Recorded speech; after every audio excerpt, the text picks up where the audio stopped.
For a lot of people, this is the highlight of their week. It says so on Twitter. It's 24 years at the tap end. The ramblings of my friend Chris and his lovely life. It's been a great life so far. I can't complain. You're living the dream, aren't you? This is the reason why I'm writing this book, just because one day it will be memories, won't it? Yeah. This will all be someone else's dream. Take that. And it's just nice to have a record of it.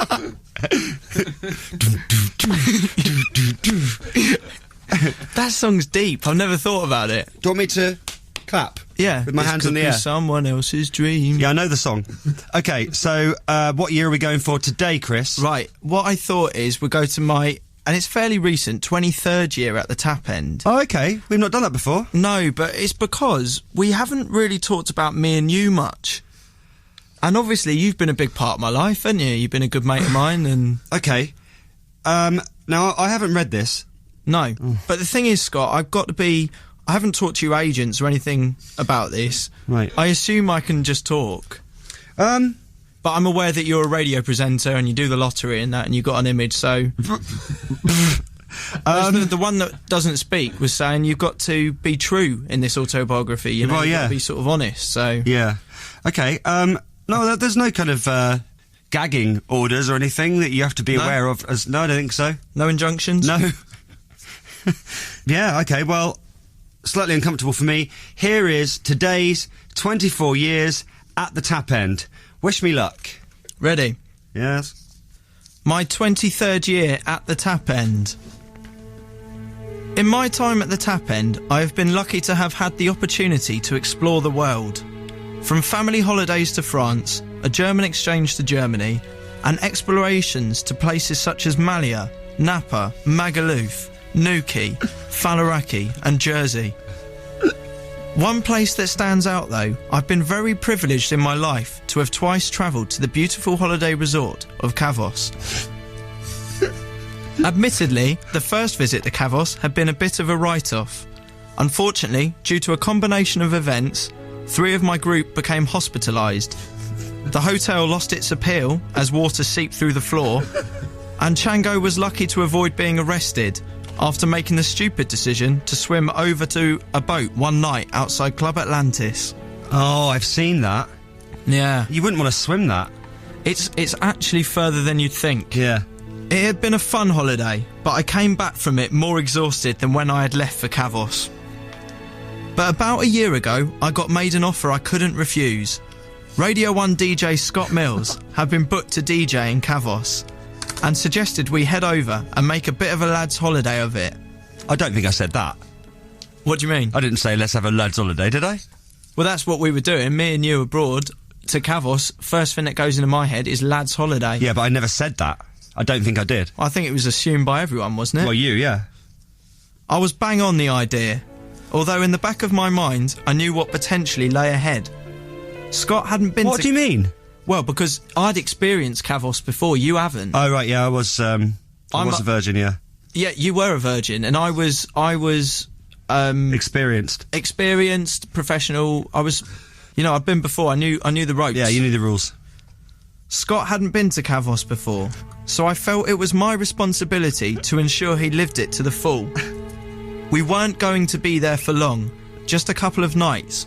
I wanted him to get the full Kavos experience.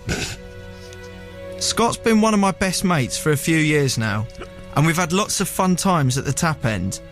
Not like that. Whoa, yeah, exactly. Yeah, sorry, I'm just reading it. Yeah, how I've written it. That makes it sound like we have a bath together. No, we don't. Never done that. In fact, I might take that out of the book if that's all right. Yeah, you can change whatever you want. Right, forget that. Generally, we have loads of good nights out, and he's been a good mate of mine in times of trouble. But Scott's idea of a holiday didn't quite match up to my experiences of holidays in places like Magaluf and Malia. For this trip to Kavos, there was even talk about getting massages at the hotel. Something I was scared of. We checked into the hotel. It was much nicer than the one I'd stayed in exactly 4 years before, but probably most hotels were. I bought myself a large beer, asked for an umbrella in it as I was on holiday. You did? And got settled by the pool. I was only there 2 days, so decided I didn't need suntan lotion. Massive mistake. I did tell you that. I was a rookie at this. Scott was already tanned and fitted in well with the other holiday goers. That was probably from a bottle. Scott introduced me to a game of Whoa! Gay or European, whereby you try to work out if the guys in the pool are gay or European. Yep, we've talked about this on the show. And that was a brilliant pool to play that game. Although I felt a bit weird doing it, it was actually quite fun. Yeah. There were so many candidates. Yeah. I mean, if you explained this game before, then you look at the blokes and you decide if they're gay or European. Yeah. We'd never played that before, me and the boys, though. This was a new one you introduced me to. It's a good one. Couple of hours at the pool, then Scott announced we were to have massages. I felt a sinking feeling in the pit of my stomach. I had never had a massage before. You were properly scared. Yeah. Scott told me not to worry. We turned up in the hut where they were to happen. Scott told me to enjoy it and went into the room next door. A woman led me in, then quickly left after telling me in broken English to get ready. I didn't have a clue what to do. I removed my clothes and stood there confused and vulnerable. The woman came back in as I stood there cupping my spuds for cover. She quickly covered her eyes and walked back out.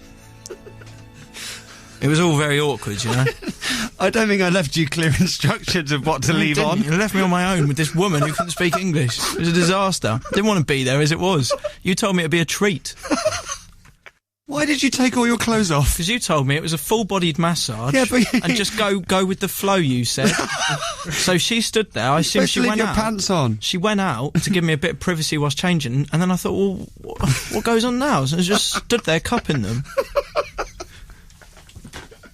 I stood by the bed as well, because I wasn't sure if you meant to be front side up or down. Sunny side up or... So she comes in, you're completely naked, and she's like, ah, and leaves. Right? Yeah, right. Yeah, straight back out again. So I think you could hear the commotion. I could. I was fine. I was already having my massage by then. She quickly covered her eyes and walked back out. Over the adjoining wall, Scott asked me what was going on, and shouted over that I should put my boxers back on and lie on the bed with a towel for cover. I followed the instructions, and on her return, the lady seemed happier. I struggled to understand the small woman's instructions as she pummeled my back for 45 minutes. I made noises to show her I was satisfied. Did you? Wait, you actually did as well? Until Scott shouted over the wall to shut up. It was my first experience of a massage, and apart from the awkward start and end, it had been a relaxing experience. Do the noises that you were doing. Were they satisfied? Well, because I assumed she'd think it was a rubbish job if I wasn't doing the... He did actually do this. You know, Yeah. Very agreeable. Thank you. Very nice. So you thought, before then, that when people have massages, they make appreciative noises? Well, it was to break the awkward silence. Mm-hmm. You weren't there. I was left on my own in a foreign country to deal with this woman. I was just like, yeah, very good. Soon after, JD came to pick us up to take us to the gig. I was hyped. I was heading back to Kavos. I mentioned I'd been there 4 years ago, and JD mentioned the trouble they had 4 years ago from someone swimming to the boats outside Club Atlantis. I kept quiet. As we turned the corner of the strip, the place was rammed. Scott looked bewildered. Instead of me and the boys marching through town, I was with Scott driving through. It's mad when you get to that strip in Kavos, and it's the same with all the resorts, because it's like country road, country road, country road, BAM! And then there's just like all zombies walking towards you, towards the car, like, ooh. It is, that's how he described it. I might take a shovel next time, like of Shaun of the Dead. Zombies.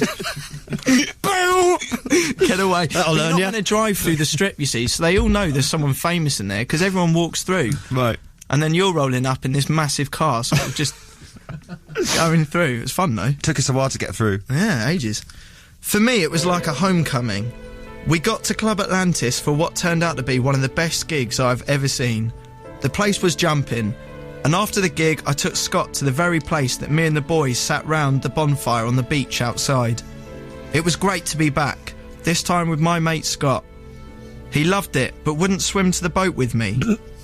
Despite horrific sunburn for a week after, it was a banging mini lads holiday, and I hope one day to return once more to Kavos for the third time. Beautiful, thanks Chris.